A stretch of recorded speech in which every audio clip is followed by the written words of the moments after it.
Assalamualaikum warahmatullahi wabarakatuh. Perkenalkan, nama saya Sarah Angelia. Saya merupakan salah satu mahasiswa Universitas Islam Negeri Sultan Taha Saifuddin Jambi. Tujuan saya di sini ingin menyampaikan tugas UAS saya dengan MK Islam dan Peradaban Melayu. Baiklah, di sini saya akan menjawab beberapa pertanyaan, yaitu pertanyaan pertama, begitu dalamnya pengaruh Islam dalam kebudayaan Melayu sehingga banyak kalangan mengatakan bahwa Melayu identik dengan Islam.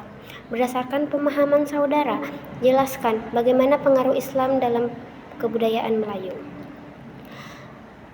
Pengaruh Islam dalam kebudayaan Melayu sangat mendalam hingga membentuk identitas Melayu itu sendiri. Islam mempengaruhi nilai hidup, adat istiadat, bahasa, sistem hukum, seni, dan pandangan hidup masyarakat Melayu. Nilai-nilai Islam seperti tauhid, akhlak, adab, keadilan, dan musyawarah menjadi dasar dalam adat Melayu.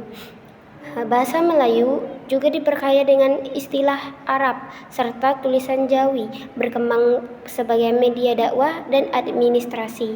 Karena itu, muncul pandangan bahwa Melayu identik dengan Islam. Sebab Islam menjadi pedoman utama dalam kehidupan masyarakat Melayu.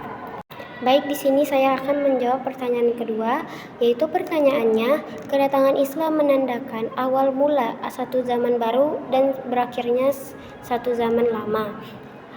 Ini berarti bahwa perubahan yang dibawa oleh Islam terhadap tamadun alam Melayu bukan saja dari segi rupa, salah satunya juga dari bidang arsitektur dan seni ukir.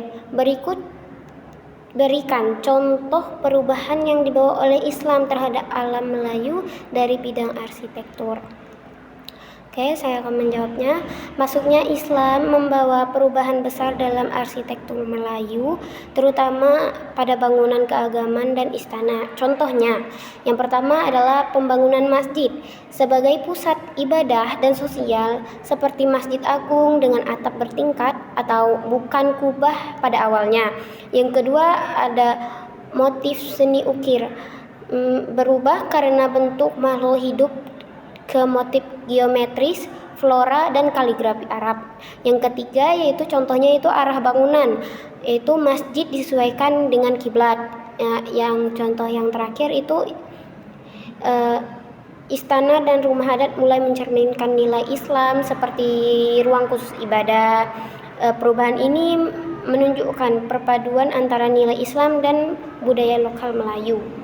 Baiklah, yang ketiga pertanyaannya itu, jelaskan maksud dari pepatah adat yang berbunyi adat bersendi syarak, syarak bersendi kitabullah. Pepatah ini bermakna bahwa adat istiadat harus berlandaskan ajaran Islam, sementara hukum Islam atau syarak bersumber dari Al-Quran dan hadis. Artinya, adat tidak boleh bertentangan dengan syariat Islam, dan Islam menjadi pedoman utama yang mengatur kehidupan sosial masyarakat. Pepatah ini menegaskan kelarasan antara adat dan agama dalam budaya Melayu. Baik, pertanyaan yang keempat yaitu, agama Islam pertama kali tiba di Myanmar pada tahun 1055. Berlandaskan pemahaman saudara, silahkan saudara jelaskan bagaimana sejarah dan dinamika masuknya Islam di negara Myanmar tersebut. Islam masuk ke Myanmar sekitar tahun 1055 Masehi melalui jalur perdagangan dan pelayaran yang dibawa oleh pedagang Arab, Persia, dan India Muslim. Mereka menetap di wilayah pesisir seperti Arakan dan menjalin hubungan dagang serta pernikahan dengan penduduk lokal.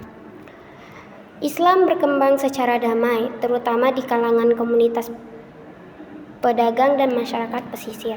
Namun, dalam perkembangannya, umat Islam di Myanmar menghadapi dinamika sosial dan politik, termasuk konflik identitas dan diskriminasi. Meskipun Islam telah menjadi bagian dari sejarah panjang Myanmar.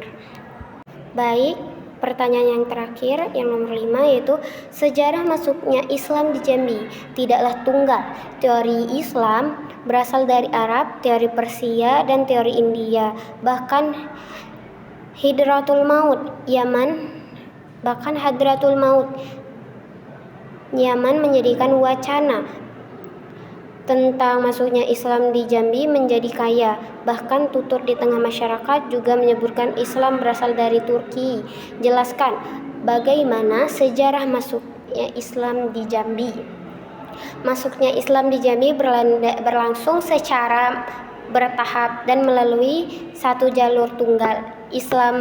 Masuk melalui yang pertama itu Islam masuk melalui pedagang Arab dan Persia yang berdagang di Sungai Batanghari. Yang kedua, pedagang India dan Gujarat yang aktif di jalur perdagangan Sumatera. Yang ketiga, pengaruh Hadramaut atau Yaman melalui ulama dan dai.